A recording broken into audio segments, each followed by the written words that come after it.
Hey, architecture firm owners and emerging leaders. Get ready for unparalleled insight into the development of a world-class architecture firm and a worldwide organization driving the digital transformation of the design and construction industry. With Build Smart, the podcast that's changing how our profession operates. We share the incredible stories behind innovation in the building industry with my friend and co-host, Patrick McLeamy, FAIA, former CEO of the international architecture firm, HOK. You know, Yamasaki's office or firm lasted during his lifetime. And when he passed away, I think that was the end of the Yamasaki office. Helmut did not want that. He wanted a firm that would live out and grow beyond the founders. In Season 1, discover the untold stories behind HOK's meteoric rise, from 150 employees in St. Louis to a powerhouse with over 1,900 staff members and 27 offices worldwide. You know, they weren't as polite as the Kojima people. That was just boom. And anytime you have a creditor, whether it's Kojima or the bank, that wants their money, unless you can raise money someplace else, you are out of business. Bankrupt. And hold on tight for Season 2, where Patrick takes us on a new adventure as chairman of Building Smart International, shaping the future of digital transformation in the design, construction, and operation of built assets. Ian Howell, Ken Harold, and I, Ken was my technical representative from HOK. The three of us took a tour of Europe of 5 cities in 5 days. Very busy time. Simply follow the link in the show notes to subscribe to Build Smart now and uncover lessons that will transform you and your architecture firm.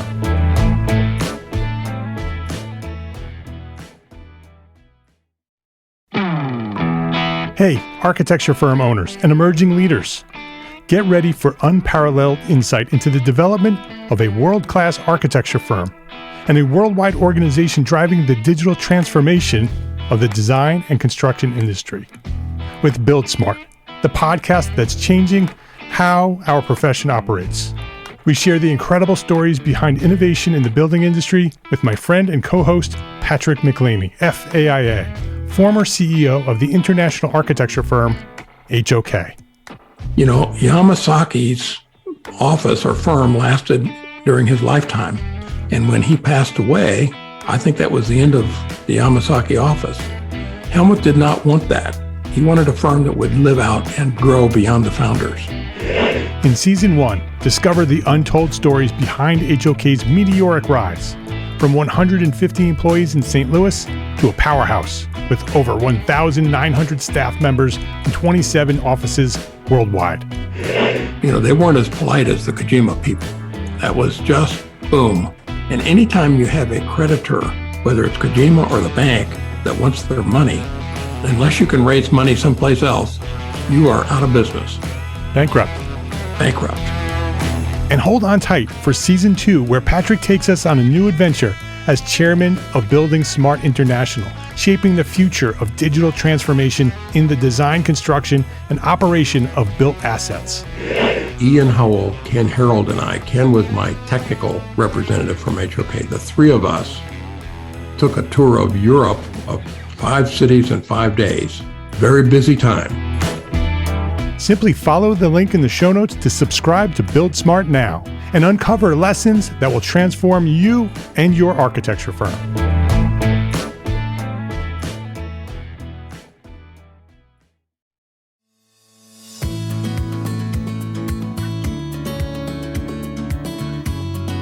My name is Mark R. LePage, and you are listening to Entre Architect Podcast, where each week I speak with inspiring, passionate people who share their knowledge and expertise, all to help you build a better business as a small firm entrepreneur architect. Blair Enns is the founder of Win Without Pitching and the author of the Win Without Pitching Manifesto, Pricing Creativity, and his new book, The 4 Conversations, a new model for selling expertise. A former advertising professional, he launched Win Without Pitching in 2002 to help creative professionals win more business at higher prices without giving away their expertise for free. His latest book, The 4 Conversations, released in 2024, introduces a new framework for expert advisors like us to improve sales conversations and increase win rates. He's been here before. Back in episode 219, we discussed the pricing creativity framework and how to apply pricing for architects. Blair Enns, welcome back to Entree Architect Podcast. Mark LePage, it's my honor to be back. Thank you very much for having me. I remember way back in episode 2019. Yes. It's impressive that you're at 550 something now. Yeah. Let alone 2000. Yeah. It's been a long journey. 2012 we launched. And so been doing it for a long time now. And I appreciate you being part of it. Our conversation back on episode 2019 was a great one. And I love meeting you and getting to know you. And you've written some articles for us on the blog and have done several things with us. So I really appreciate you being part of our community. Well, thank you. I appreciate the relationship we have. If you want to know more about Blair, go back to episode 219, and listen. It's a great episode about pricing for architects. He also shares his entire origin story. So he shares as far back as he wanted to and gave us a story about how he got to where he is. And so go back and listen to that. But Blair, just for some context here, as we're going to talk about your new book, The 4 Conversations, and I want to dive deep into that. So I want to save time and not do your entire origin story.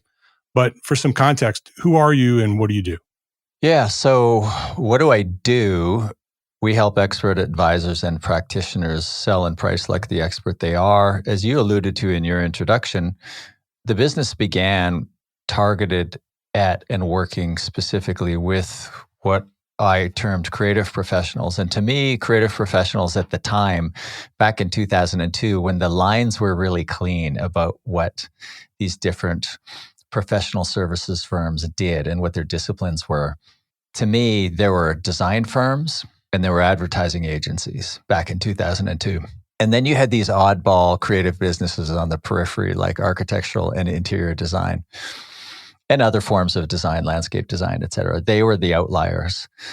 And then as the years went by and the lines got blurrier, we started to find ourselves in conversations, like in our training programs, we would have these real outliers, not just an architect and an interior designer. We would have financial planners and management consultants and accountants, et cetera. And then one day in a workshop, I would say, yeah, usually like 10%, 10 to 20% are outliers. Some days there'd be 50%. So when I wrote the new book, The 4 Conversations, a new model for selling expertise, quite differently from the first 2 books, in this one, I actually wrote it for a broader audience. I'm fond of saying the target isn't the market. The target is the narrow thing that you're aiming at. Like if you're a golfer, you might aim at the flag. And the market is the broader thing you're happy to hit, and that would be the green. Our target was always creative professionals. The market was also marketing consultants, anybody else who sold ideas and advice. And we've broadened out both of those today. And the book represented a broadening out of our market.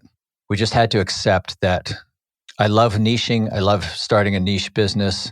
The first proclamation of the Win Without Pitching manifesto is we will specialize.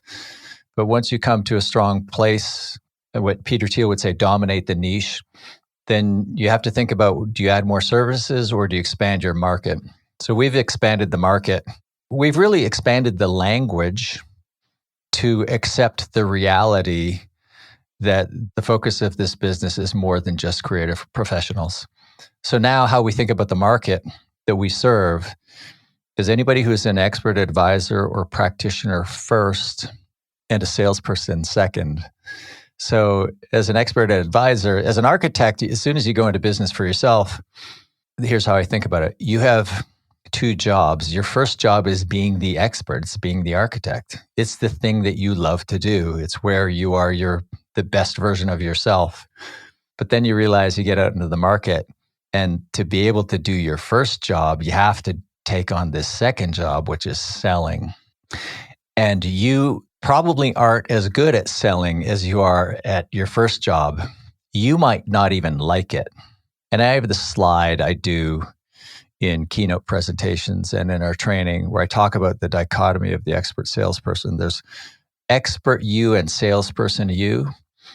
And on the slide, I show the different characteristics of these two versions of you, kind of represented by the two jobs. Expert you is discerning, salesperson you is pitching. Expert you is present to your clients, salesperson you is presenting, etc. And I go through these lists and I say, the expert in you is trying on what it's like to be a salesperson. And maybe you've been trained this way, or maybe you've just experienced a lot of bad sales experiences on the buying end, as we all have been. And you think that you need to show up as this salesperson persona that's at odds with your expert persona. So what do we do? This is my rambling answer to your question. We teach expert advisors and practitioners to just let go of this salesperson persona. We explain to them, you already have the skills, the tools required to be a good salesperson. You simply need a model that is built for expert advisors and practitioners to sell. You're a good conversationalist. The model is called the 4 conversations. So we have you think of the sale as a series of 4 linear and discrete conversations. And we drop all of the baggage that you might associate with being a needy vendor or a pushy salesperson. I think many architects who are listening right now, that resonates, right? I think their shoulders just got a little bit more relaxed, being given permission to let that salesperson go and embrace who they are and leverage who they are in order to make the sale. I know that our community resonates with you and your teaching. The Win Without Pitching Manifesto has been a book that we've recommended for many years. It resonates with architects. The idea that we are experts and we want to share our expertise, and the fact that through pricing creativity and understanding that we don't like being a salesperson, we don't understand how best to price what we do. So that book was very helpful to many architects. And this new book, The 4 Conversations, we've been introduced to it a little bit through Shannon Lee, who works with you. And I really would love to dive into this a little bit deeper, understand the 4 conversations, because this is something that I know our audience will like and embrace. So what are the top line? What are the 4 conversations? And then maybe we can go through each one. Yeah. And before I describe the conversations, I'll just make the point that this is a model. It's a view of the world. It's a way of organizing complexity. And the book opens with a quote from a statistician who's famous for one thing, and I think it's this quote. And the quote is, all models are wrong, but some are useful. So the model views the sale as a series of 4 linear and discrete conversations. And I'm not making the case that that's how the sale actually happens. I'm making the case that it can be useful for you to think of it as 4 linear and discrete conversations. So at any point in the sale, you simply stop and ask yourself, number 1, what conversation is this? Number 2, what's the objective of this conversation? Because each conversation has its own unique objective, thing you're trying to get to or accomplish. And then number 3, what framework do I use to navigate to the objective? And that's it in a nutshell. So you think of it as 4 conversations, recognizing that in the real world, they're not always so discrete or perfectly ordered, and there's rarely always 4 conversations. Sometimes it's 1. Architects, it's not going to be 1. Sometimes it's 6. Maybe it's 16. You probably have a problem if it's 16, but it's helpful to you to think of it. You'll see your conversations as a closing conversation or a qualifying conversation, etc. So what are the conversations? The first is the probative conversation. It's the most different from the others because it is effectively a conversation that happens without you present. It is a function of your reputation preceding you. The objective of the probative conversation is to move in the mind of the client from a position of a vendor with very little power in the buy-sell relationship to the position of the expert. So we can come back to all of these, but that's the probative conversation. It happens without you present. The objective is to reposition you in the mind of the client from just another provider to the expert, where you now have some power in the buy-sell relationship. The 3 subsequent conversations are person to person. There's the qualifying conversation, which is a vetting conversation. You're simply discerning whether or not there's a good fit here and you should proceed further into the sale. And the client is doing the same with you. They're vetting you. If they're qualified in, if you decide it does make sense to proceed, then you proceed to a value conversation. And we talked about this in the discussion on pricing creativity. The value conversation is where you uncover the value to be created, and then you start to set pricing guidance based on that. And I'm sure we'll come back to this and go deep into it, because if you're doing residential architecture, the value that you create is almost all emotional, non-economic forms of value. And then the fourth conversation is the closing conversation, where your objective is to help the client select and commit to a path forward. So probative, proving your expertise, and you do that kind of in the public domain by building reputation. And then the three person-to-person conversations are qualifying, value, and closing. All right. I love that. Very clear framework. So the probative conversation, when you were describing that, my brain immediately went to branding and marketing, which we talk about a lot here. Architects and building a brand and understanding, what people are thinking and talking about when you're not around. Is that really what we're talking about there? Is it talking about branding, or is that just a part of it? It's a function of three things. So it's this idea of a conversation for probative it's really a bit of a construct. It's a function of three things. And it is, number one, strategy. So what business are you in? There are other ways we can think about strategy. How are you going to become and remain unique? Where will you play and how will you win? These are different advisors' definitions of what is business strategy. And then there's positioning. How do you position yourself relative to your competitors? And then there's the function of lead generation. And that usually means proving your expertise in some sort of public domain. For architects, it might be as simple as posting your work on Instagram. It might be creating videos or a podcast or writing a book, right? Something that kind of positions you as the expert so that you're driving inbound inquiries with you already in the expert position. So we make the generalization. I make it in the book and we make it in our training, that you can only be seen as a vendor or the expert. Now, reality is fuzzier. You might think of those as two endpoints on a continuum, but the generalization, like the model, is helpful. Are you seen as a vendor or are you seen as the expert? You get an inquiry because you're somebody Googled residential architecture, Knoxville, and you came up with 9 other architects, right? Who has the power in that situation? The client does, and the source of their power is the availability of substitutes, the alternatives they have to hiring you. Let's say you've written a book on a certain architectural style, and somebody reaches out and says, hey, I've read your book. I'm a first-time new home builder. I want to build our dream home. I've read your book. I've always wanted to work with you. Can we have a conversation? That's night and day different. That's a case where the probative conversation has happened. You have moved in the mind of the client from just another architect that they might hire to the one that they have placed at the top of the list, the one they really want to work with. So branding is not unimportant, but to drive that inbound inquiry, you're going to A, have to do some good work, B, leverage that good work via your marketing.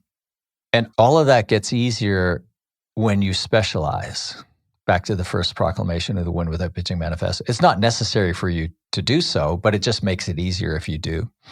All of those things are wrapped up in the probative conversation. All these things that you do over time to position yourself as the expert and drive inbound inquiries with you already seen as the expert.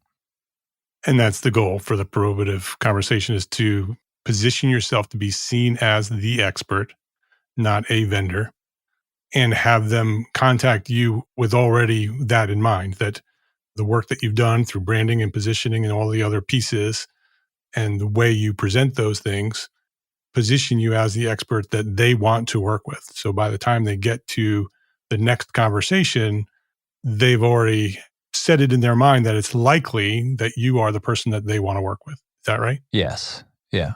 And so there's a lot of work to do before the probative conversation, right? Positioning yourself, marketing yourself, building a brand is hard and extensive, but that's a critical piece to what we're talking about. Being able to do that without you in the room, without you being able to have a literal conversation, takes a lot of effort and focus and intention.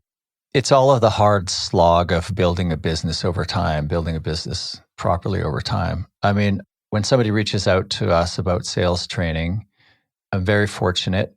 I teach this stuff, but I have over 20 years of material out there that people can judge. So 3 books, 2 of my own podcasts. I've been a guest on hundreds of other podcasts. I've done lots of speeches, etc. So there's a lot of content out there. And the norm for us, it's when somebody reaches out to us, that we call it the flip. The flip has happened. They already recognize and value our expertise. We're already the one they want to work with. So on the rare occasion where somebody says, no, we're talking to 4 other firms, I'm just too old to be interested in those opportunities and too spoiled from having these proper probative conversations over the years and having these inquiries where somebody always knows who we are. Like, we've done the hard work of putting our thinking out there and demonstrating our expertise in the public domain. So when somebody comes to us, it's highly likely they already know our strengths, our experience, and we are ideologically aligned.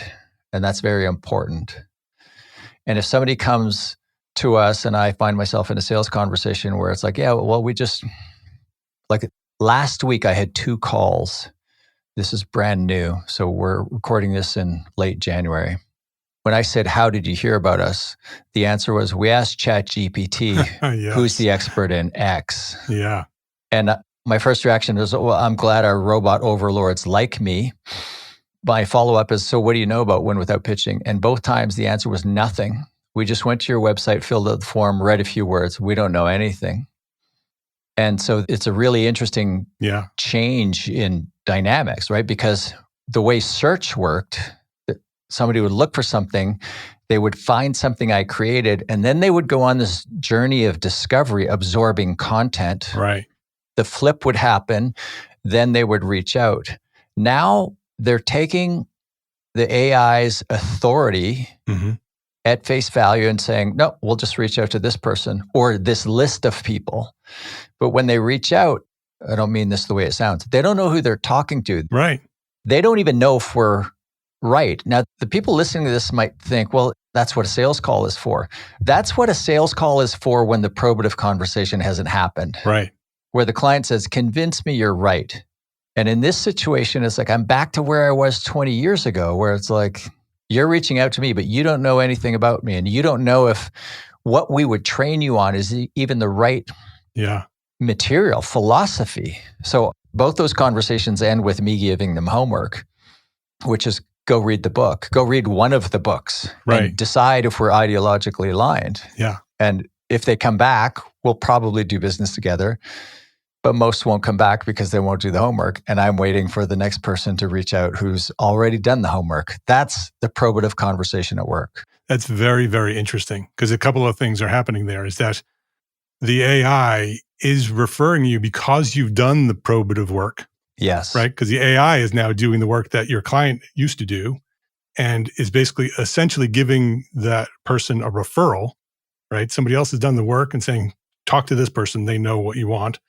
And so the fact that you've done all of that probative work earlier is now resulting in AI forwarding those referrals to you.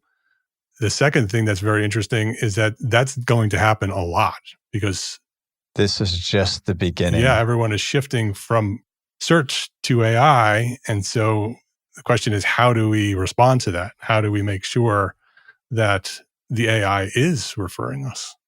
The only thing I Google now is how to spell a word. Right. Even that, I'm using ChatGPT. Yeah. I use it for everything. It's like, it's on my desk throughout the day. I'm constantly referring to it. And so that's very interesting that the probative conversation is still very important. But as technology changes, the way we use that and the effects and results of that probative conversation are going to shift. Very, very interesting. Yeah. And I'm interviewing next week an SEO, search engine optimization expert who's at the forefront of AI and how AI is changing SEO, because I have some questions for him. And I was listening to, there's an economist, a polymath economist I follow, Tyler Cowen, and I listened to his podcast, Conversations with Tyler. A friend sent me a video of him being interviewed. It was a great interview. And near the end of the interview, he mentions in an offhand basis, he says, I'm writing my next book for AI. He said, some humans will read it too, but I'm not writing it for them. I'm writing it so the LLMs know who I am. And I thought, A, that's brilliant. B, I have no idea what that means. So in a week, I'll know what that means. Yeah. That's so interesting. We live in such a fascinating time. So let's get back to our 4 conversations. It's so essentially, you need to be the expert, right? That's number 1, is you actually have to be an expert. You have to do good work, right? So you have to be able to back it up that you are the expert. And then you need to do all the things that it takes to be recognized as the expert. So when they go out and look for that solution, you are being positioned as the expert, and then they call you. And that leads into the next conversation, is the qualifying conversation. So can you share that transition and then what the qualifying conversation is all about? Yeah. So the qualifying conversation, you think of it almost as the prototypical sales conversation. It is the vetting conversation. You are vetting the client is also vetting you. Now, when the probative conversation happens, the flip happens via the probative conversation. They've already largely qualified you. And the part of the conversation where you're answering questions about your capabilities, that's really very short. The probative conversation doesn't have to happen. The flip doesn't have to happen in a probative conversation ahead of the qualifying conversation. But if it doesn't happen via a probative conversation, then in addition to your objective of the qualifying conversation, vetting to see if there's a fit and determine the next step, you want the flip to happen here. And if it doesn't happen here, you want it to happen in the subsequent conversation, et cetera. And you could get to the end of the closing conversation and you could close the deal, win the business without the flip having happened. But you will have impaired your ability to make the most money, command a high profit margin, incur a low cost of sale, and have the greatest impact, do your greatest work. I don't know. I mean, we've worked with a couple handfuls of architects and I've friends who are architects. I don't know the space really well, but I know it well enough to know that it must be one of the most frustrating professions. Because I think as architects, you have these ideals and you have these ideas early on of the things that you will design. And you have good taste and you have a good design sense and you develop this. And then you enter the market and you have, say, a residential homeowner or builder, or like somebody who wants a dream home built. They have their own ideas. I wonder, how often does the finished product, the thing, how close is it to your original vision of what this thing could be? Yeah. I imagine that for many architects, most of their work is filled with compromises because the homeowner brings their own ridiculous ideas and it's their house, it's their money. Yep. And sometimes we think, oh, well, we're in the service business. We have to let the client do what they want. I actually think, so we've never built our own home. We've never worked directly we've worked with architects on renovations. But if I hired an architect to design my dream home, and that architect let me keep imposing my bad design ideas on their initial concept, that's on them. Because really, they should see themselves as the expert. And part of their job is to save me from myself. I don't know how we got distracted here, but this is just a point I've wanted to make for a while. At the end of the day, I think in the portfolio, there's a lot of just compromise stuff where you'll Photoshop something back to what the original concept looked like, or you'll try to hide something that you had to do because the homeowner made you put in that feature. I actually think you've got a responsibility to push back on this stuff. At the end of the day, it is the client's decision. You don't have to go along. You could make that clear up front. Your input is welcome. But at the end of the day, if I think you're making a bad design decision, it's my job to tell you that. Yeah. I'd like to see more of that from architects, but we were talking about the qualifying conversation. Yeah, but I think it's very related because it also goes back to the probative conversation that the more you are seen as the expert, right, the more trust they have in you and the more value you have, the more likely they're going to defer to your expertise. If you don't do that work and you just show up and make the sale without the probative conversation, without establishing that you're the expert, it's likely that they're going to want to help you design the project, which happens a lot. Yes. But I could tell you that projects that come out best are the ones that the client does just share their problem and let the architect provide a solution. The more trust that is involved, the better the quality of project, the better result that will come from that relationship. And I think that has to do with a lot of what we were talking about earlier with the probative conversation, is establishing yourself as the expert. So then you can have that conversation during the qualifying conversation saying, hey, I am an expert. Look at all these projects that we've done and they are great.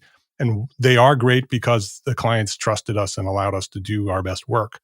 That's a conversation that works. That's something that I've had that conversation with clients many, many times. But I've also had projects that I've hidden because, the client didn't allow us to do our best work. And it resulted in projects that we don't show anyone. Yeah. And in a good qualifying conversation, you can vet out those bad clients. Yeah. Right. You can have your list of questions. You only have to be burned a few times. Right. Before you arrive at the red flags. Yeah. You arrive at the questions that you need answered to decide whether or not this is going to make a good client for you. I mean, the exercise we do in training in preparation for the qualifying conversation, before we even describe the conversation or even give the objective, I say, imagine you've got a new young person on your team and their job is to bring you your next client, but you're really busy. So you say to them, here's what I'm looking for in a client, go get me some meetings. And they come back the next day and you're impressed because they've got a meeting right away. So you go into the meeting and right away you think, I've seen this before. There's no way these people are going to work with me. It's just not a good fit for whatever reason, price, whatever it is. So after the meeting, you take your young team member aside and you say, okay, that's not a good fit for these reasons. And listen, I'm really busy, so just bring me really good meetings. Yeah. Got it, boss. Next day, same thing. Bad fit. In a moment of frustration after that next meeting, you say to your young team member, listen, here's a list of questions that I need you to get answered before, and show me the answers before I agree to meet with anybody. And then what I say to the group that we're training, what are the questions? And so just as a group exercise, throw out the questions. And they're all variations of the same questions, right? So I would say to the listener, just make a list of the questions you want answers to determine whether or not this is a good fit for you, and just ask the questions. It's really that simple. The qualifying conversation framework that we offer, it's a fairly standard framework. It's a tool for organizing the questions, but you already know what the questions are. Right. Ask them. Let's take a quick break to say thank you to our sponsors for their support of this episode. Architects, listen up. Is something interfering with your happiness or preventing you from achieving your goals? Regardless if you have a clinical mental health issue like depression or anxiety, or if you're just a human who lives in this world and is going through a hard time, therapy can give you the tools to approach your life in a very different way. I know this community of small firm architects very well, and I see many of you struggling. That's why I reached out to this episode's sponsor, BetterHelp. BetterHelp is a platform that makes finding a therapist easier because it's online, it's remote. And by filling out just a few questions, BetterHelp can match you with a professional therapist in as little as a few days. It's easy to sign up and get matched with a therapist. There's a link in the show notes. It's betterhelp.com/architect. Just use that link, betterhelp.com/architect. Clicking that link helps support this podcast, but it also gets you 10% off your first month of BetterHelp. So you can connect with a therapist and see if it helps you. If you need someone to talk to, consider online therapy with BetterHelp. Click the link in the show notes or visit betterhelp.com/architect. That's better, HELP.com/architect. Thank you to BetterHelp for supporting this podcast and for supporting our community of small firm architects. ARCAT's Spec Wizard is the tool that will help you save time writing specifications. Going through the manufacturer's specification line by line to find the right product leads to frustration and errors. And that's where Spec Wizard comes in. It's a free, patented tool that allows you to select products and options error-free and generate a 3-part specification in minutes. Go to arcat.com, that's ARCAT.com, and try Spec Wizard today. Please visit our sponsors today and thank them. Thank them for supporting you, the EntreArchitect community. So if you ask those questions and the prospect is not a good fit, right? Because they're not only vetting us, but we're vetting them. And by saying no, you're actually making room for the next yes, which is a critical lesson that architects need to learn, that every time you take a bad project, you're filling up your docket for the next good project. So you want to say no to the bad ones. How best do we say no? Well, the stated objective, kind of generally speaking, of any of these conversations is to see if there's a fit suitable enough to take the next step. So at the beginning of a qualifying conversation, you get on a phone or a Zoom call and say, all right, what I want to do here is I want to learn more about you and your situation to find out if this project, if you and this project are a good fit for us. And then, of course, you're going to have your own questions for me. So obviously, we'll leave time for that. Let me ask you the first question. And you start asking your questions. At some point, if there's a red flag and you think there might not be a good fit here, let's say it's the client keeps imposing their own design ideas and you realize, you have no taste. You might say, you get to the end of your questions and say, you know what? I'm not sure there's a good fit here. You seem to have some very specific ideas on what constitutes good design. I don't think I agree with them. That's me being direct and then stopping and pausing. And there's a lot of nuance here, but the short form is, I'm concerned about the fit here because of this, and then I stop talking. And I'm just as honest as I can be. I'm not trying to be hurtful. It's not really a power play. It's just, listen, we need to have a conversation. A lot of people think of dating as a metaphor for selling. I think parenting is a better metaphor.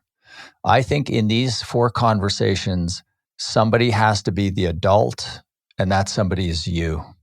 And so if the other party wants to have candy for breakfast, it's your job to tell them, it's not a good thing. I'm not going to let you have candy for breakfast.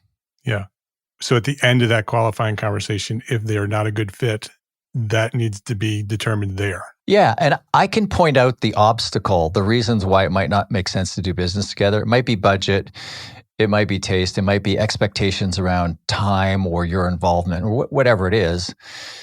I can just put them on the table and say, I'm concerned about the fit here for this reason, and let the client address the objection. Here's an objection. An objection is a reason not to do business together.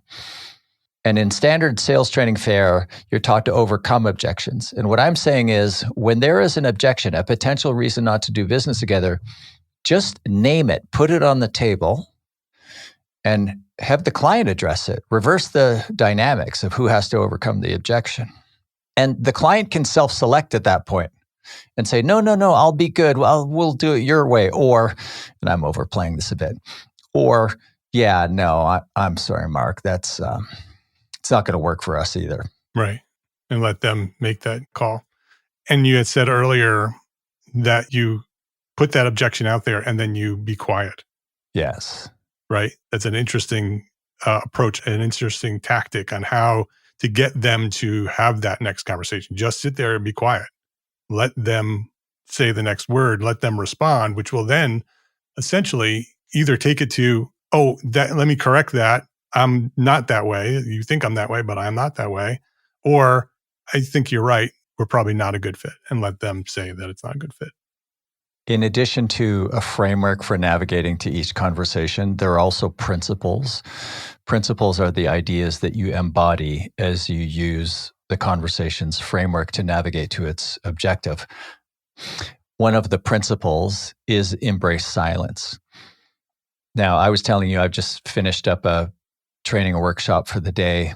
And I, along with one of our coaching team, I was modeling a value conversation. And when we got to price, I threw out a big price and the client objected to the price. And the person playing the client is one of my coaches. And I just sat there and thought about it, looked at him via the camera for about 20 seconds without saying anything. It's a long time. Then I proceeded.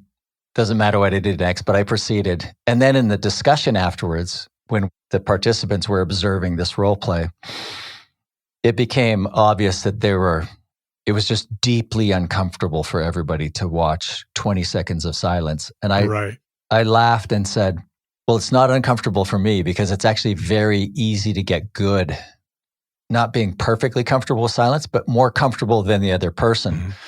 And I pointed out that the client in this case is a win without pitching trained coach. He was as comfortable as I am. So we're both sitting there for 20 seconds. And I said, in the real world, most clients will not allow a silence gap of 20 seconds. They will speak first. Right. And that's the norm. And what you just witnessed is a very rare occasion where two parties are both equally comfortable with silence. But the 20 people in the room, for them, it was torture. Right. So you referred to the value conversation, and the value conversation is the third conversation. And again, you mentioned that these conversations may not be linear, right? They may not happen one after the other. You may find yourself in the qualifying conversation very early and maybe first, which then you may need to send them back to the probative conversation. But so there's different ways that you can use these things. So value conversation. So we finished the qualifying conversation. They know we're the expert. They want to work with us. They're a good fit for us. We've said yes. We're going to move to the next conversation. We move right into the value conversation if time allows and if all of the decision makers are there. So let's say it's a residential client, it's a homeowner, the spouse is missing. You'd want to have that conversation with the missing spouse.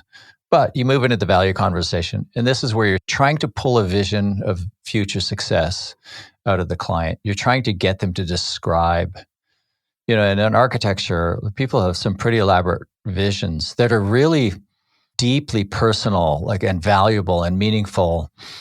And what you want to do in the value conversation is you want to this is going to sound like it might be a little bit at odds with what I was saying before, but I assure you it's not, and I will square the circle.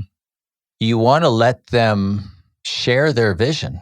It's like, all right, so it's 3 years from today, the house is built, I'm visiting you in the home, you're really happy.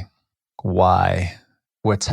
Describe to me, in hiring an architect to build this home, you are trying to acquire something, achieve something, and it's really a better version of yourself.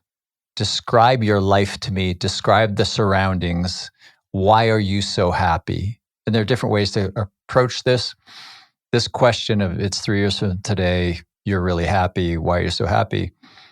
That's known as the Dan Sullivan question. There's a whole book written on it, and it's part of our curriculum. So you get the client to describe their happiness, and then you break it down. Okay, what are the metrics? That's what you want. That's your vision of success.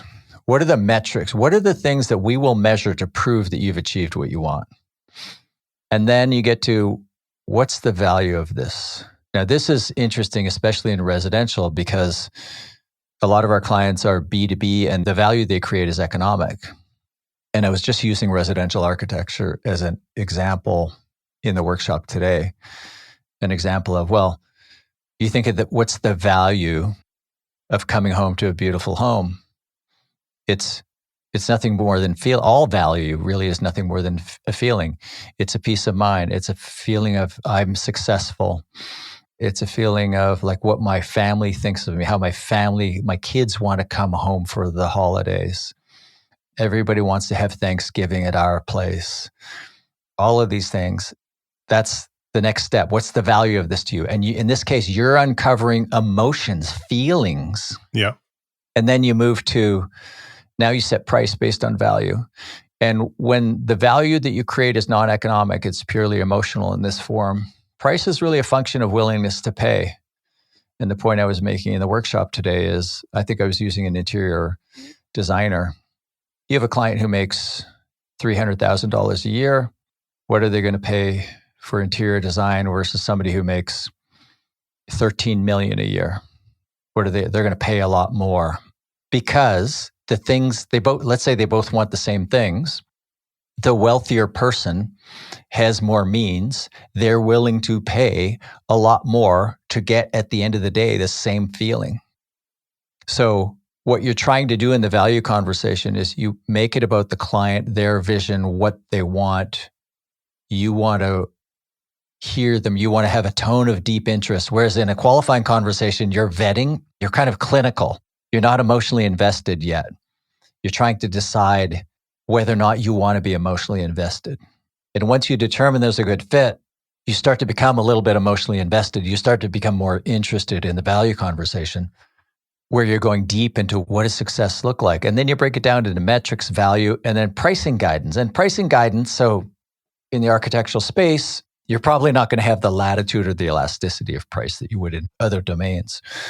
But you start to set pricing guidance by throwing out big numbers, by saying, okay, for your situation, et cetera, you could expect to pay on the high end architectural fee, depending on our level of involvement, depending on as high as big number. Right. And then you might have to walk that big number down. Oh, well, there's no way we'd pay that much. And, I recognize a lot of the listeners, it's a percentage of the build, whatever the pricing model is. So you can take what you want from this on the pricing front. Yes. But the key to the value conversation is this tone of deep interest and the real focus on what the client wants.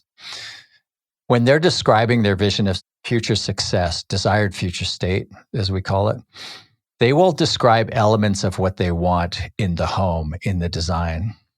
And you have to remember that they don't actually want those elements. They want the feeling that those elements will bring to them. So you still have latitude when you get to the design stage and you come back with a proposal of some kind. You still have the latitude to essentially transcend the engagement as it's been described. Or you have the latitude to propose to transcend the engagement as described. You have the latitude to propose something bigger. You have to recognize that your clients have financial restrictions. But one of the things the value conversation should do is it should expand both your mind and the client's mind in terms of the scope of the solution. They might have a very definite idea of what they want. And maybe at the end of the day, you end up just designing exactly what they want. But if you are the expert, they probably also want you, when you get there, if they do hire you, to push them a little bit, to think bigger and differently than even their own ideas that they brought to the table. So you had mentioned throw out a big number, walk it back. Are you establishing the price there in the value conversation, or is that happening in the closing conversation? So there's a lot of nuance here, and some of your listeners would have, rightly or wrongly, and I don't have the strong opinion I used to on there being a right approach or a wrong approach, but some of them will have a very defined pricing model, just the percentage of the build. And you're not really pricing the client per se. So in the book, I talk about customization versus standardization on 2 dimensions of your delivery model. So standardized delivery in architecture is pretty rare. That would mean like you're selling essentially templates. Right. House plans. Yeah. So you're largely customized, and then you can customize or standardize the pricing model. Customized pricing means you price the client. You basically look at the client, look at their willingness to pay, and you throw out a bigger number if it's fixed fee. Standardized pricing model would be we charge X. A way of standardizing pricing is just X as a percentage of the build. So there are lots of different ways you could come at pricing. We don't have the time to go too deep into this here. Yeah. And we talked about that in episode 219 when we talked pricing creativity. We talked about value pricing. It was actually, we talked about value pricing not only in that podcast, but we've talked about value pricing in reference to you and what you teach in several places in our community. And it's sort of an interesting conversation with architects. Many architects not necessarily reject it, but are not totally comfortable with it. And then some are all in on it, totally understand it, love it, and have built their businesses around it very successfully. And so there's a mixed response to that. And for our conversation, let's assume that we are comfortable with value pricing. We're going to do flat fee, potentially do 3 different tiers, so you want to talk through that a little bit in terms of how to put together pricing? Yeah. So the closing conversation, I said the objective is to help the client select and commit to a path forward. Implied in that is the idea that your proposal should contain options, different ways to work with you at different price points. So even if you have like a fixed percentage that you charge, that percentage could vary depending on, how involved they want you to be. So the one thing I would just caution you, and I probably made this point 300 episodes ago, but the lowest hanging fruit on the profit tree is pricing. And the simplest way to pick that fruit is to embrace multi-option pricing. Your closing ratios will go up, your average fee will go up. So think about it as you think, well, the client's got a stated budget and they don't want to exceed this. That's one option in the proposal. But also think of it this way. In exchange for you putting a price on what it is they're looking for, you will also put forward another option. You will reserve the right to think creatively and expansively about how you can push them to dream bigger, think differently about the project. And I think positioning it as a trade that way makes sense to me. I'll give you a proposal, what you're looking for, but in exchange, I'd like the freedom to challenge you a little bit, to push you to think bigger. I'll give you different ways we can work together, different price points. Choice is yours, but I would enjoy the opportunity to challenge you to think more creatively about this. Yeah. I think architecture clients typically want a flat fee anyway, right? They have a number in their mind that they want to spend. It helps them better understand if you're going to provide different levels and different tiers, it helps them compare their expectation to what you're proposing. When you do hourly fee or you do a percentage of construction cost, it's hard for a client to understand what that means, right? And what that does is it creates lots of friction in that closing conversation because they don't understand what they're actually paying for. When you've done all this work to get to this point, and now you've presented them something that they're uncomfortable with because they don't really understand it. And often they will decline it or they'll go somewhere else that it's gotten a better, clearer closing conversation with someone else. Yeah, it's a great point. And when your options in the proposal changes the conversation from this is take it or leave it, basically. A one option proposal is a take it or leave it proposal. As soon as you put forward options, different ways we can work together, different levels of projects, different ways you can pay me. Maybe one is hourly, one is fixed fee, one is a percentage of the bid.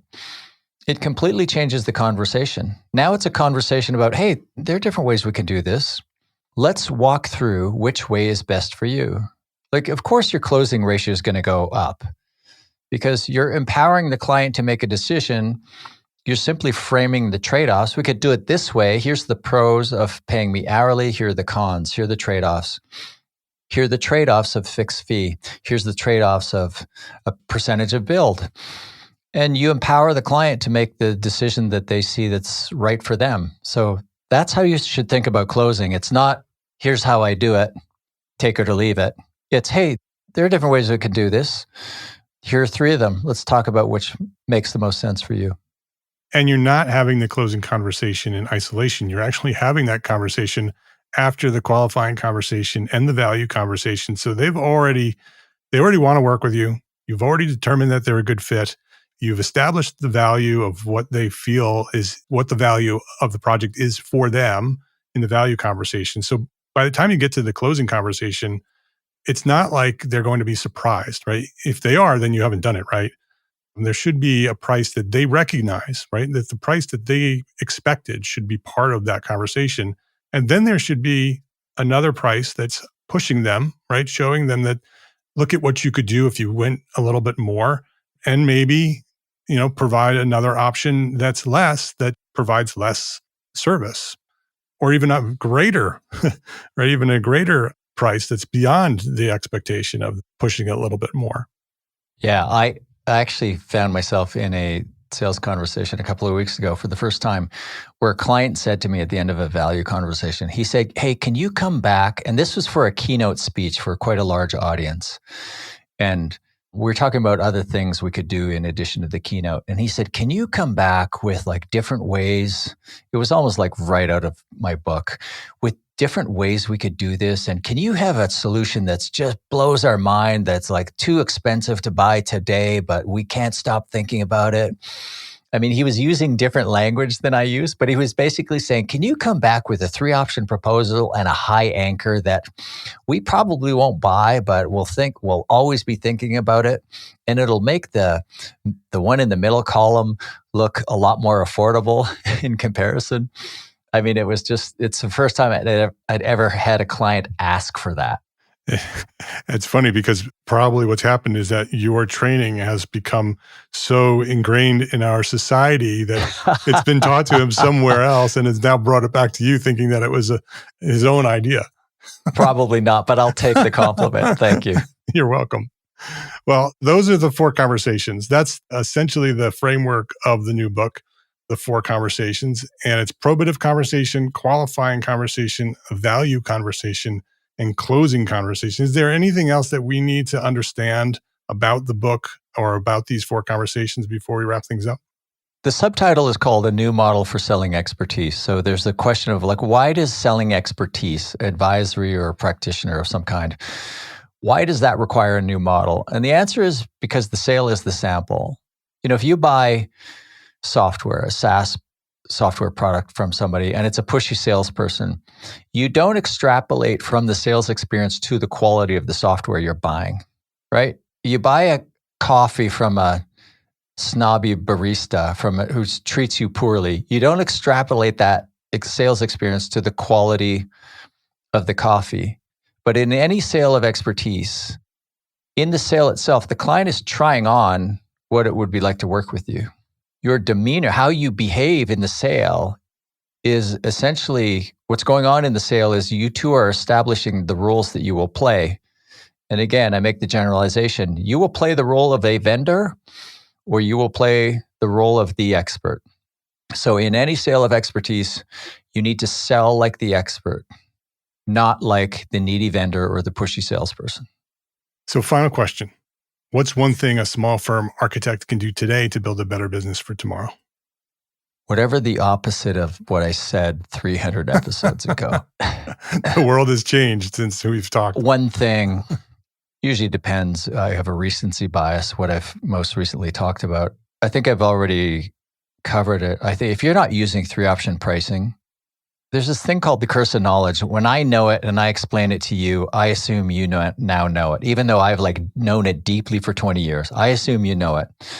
So I've spoken to your audience about this before. And if I surveyed your audience, how many of you are using 3-option proposals? It'd probably be less than half. Yes, definitely less than half. If there's 1% who aren't doing this, I would shake my head and say, why? What do you have against money? Of all the things we teach, of all the easiest ways to make more money, just force yourself to think more creatively, expansively about how you work with your clients and how they can hire you and how they can pay you and how much they can pay you. And within that, see yourself as having kind of the right or even obligation to push them to think bigger with at least one of the options. Do that, you'll win more business at a higher average fee value. Period. Yeah. Episode 219 to dive deeper into pricing and that whole conversation. Blair, very, very interesting conversation. I'm looking forward to reading the book. His name is Blair Enns. The company is Win Without Pitching. The website is winwithoutpitching.com. Check out his podcast, one of my favorites, twobobs.com with the number 2bobs.com. And again, the book is The 4 Conversations, a New Model for Selling Expertise. Blair Enns, thank you very much for coming by here, sharing your knowledge at Entre Architect Podcast. Mark, thank you. Always a pleasure. If you liked this episode of Entre Architect Podcast, please share a link to this episode with a friend. Either just click the share button or highlight the URL and send the link to this episode with a friend, because that's how Entre Architect has grown to serve thousands more architects just like you throughout the 10 plus years of Entre Architect. That's how we've grown, architect to architect. So I would love for you to share this episode and all the episodes with one friend every week. We'd love that. And thank you to our sponsors for this episode. We don't have an episode if there's no sponsors. So thank you to our sponsors. Links to those sponsors, which you should go visit and click, and all the resources that we discussed today for this specific episode, they are all available at entrearchitect.com/podcast. Every episode that we've recorded is there, entrearchitect.com/podcast. Go click the links to the sponsors and say hello. Entre Architect is a member of the Gable Media Podcast Network. You should go visit that at gablemedia.com. That is the next evolution of interactive media and resources for the AEC community. You can now earn continuing education credits for listening to select episodes of this podcast, Entre Architect Podcast. Yes, AIA CEUs for listening to a podcast. It's there, and many other podcasts are there as well, and you can listen to all of them and get credit. Learn more about our program, Gable Members Program, at the gablemedia.com/members website. That's GABL media.com/members. And if you are a small firm architect, join us today at Entre Architect Network. That is the worldwide organization for small firm entrepreneur architects. If you own your own architecture firm, you are an entrepreneur architect. You are an Entre Architect. With weekly live group business coaching, we have business coaching there, monthly live business training with AIA CEUs, 2 a month, so 24 AIA credits per year, including 12 of those are HSWs. We have them in the membership. Business resources, all the resources you need to run your business, special session webinars, mastermind groups, and a thriving community of small firm architects just like you. Hundreds of architects are there waiting for you to join. So we provide the support and encouragement you need to succeed as a small firm architect. I know that you haven't been trained as a business person when you launched your firm. That's what we do. Come learn how to run a business at Entre Architect Network. And today you can go join right now for free for 30 days at this link, entrearchitect.com/30 days. We'll give you free 30 days for membership. Go check it out at entrearchitect.com/30 days, and I will see you there. Thank you for listening to this episode of Entre Architect Podcast. My name is Mark R. LePage, and I want you to remember 3 words: love, learn, share. Have a great day.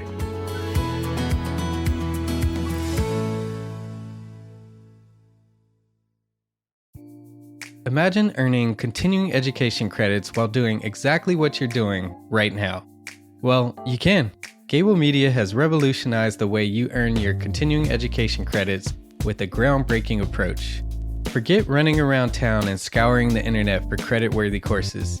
Fulfill your CE requirements effortlessly by listening to engaging podcasts just like the one you're listening to now. Our podcasts are designed to educate, entertain, and inspire, all in a user-friendly environment. But wait, there's more. Architects, Gable Media is also approved as an AIA continuing education services provider. Upon completion, we handle everything, from reporting your hours directly to the AIA to storing your certificates in your personal Gable Media profile for your self-reporting needs. So follow the link in the show notes and start earning your credits in the most innovative and entertaining way possible with Gable Media. Attention architects and creative minds, get ready to supercharge your brand with Build Your Brand, the podcast that's unlocking the secrets of branding success for creatives. Hey there, it's Mark Arlepage, founder of Entree Architect, and I'm inviting you to join my friend, architect marketing expert Jeff Eccles at Build Your Brand podcast, where he explores the captivating stories of the world's top brands and transforms their lessons into powerful moves for small firm architects and creatives like you. In Season 1, Jeff shares the thrilling tale of Southwest Airlines, where he dissects their journey to the summit and distills it into strategies tailor-made for you. It's important to keep in mind that companies like Southwest compete in the real world, just like you, and face real-world challenges, just like you. You might be surprised at how similar those challenges are to the struggles that you grapple with on a day-to-day basis. Don't miss out on your blueprint for success. Subscribe, tune in, and let's build your brand together. You may have noticed that the very best brands in the world are also known for having somewhat unique corporate cultures. That's often the glue that holds everything together when they encounter those rough spots. We don't do it because it inconveniences the passengers to whom we are primarily dedicated, the short haul, frequent flyer. Follow the link in the show notes to subscribe to Build Your Brand today. Remember, no matter the size, the journey's the same. Your brand's journey to the top starts here.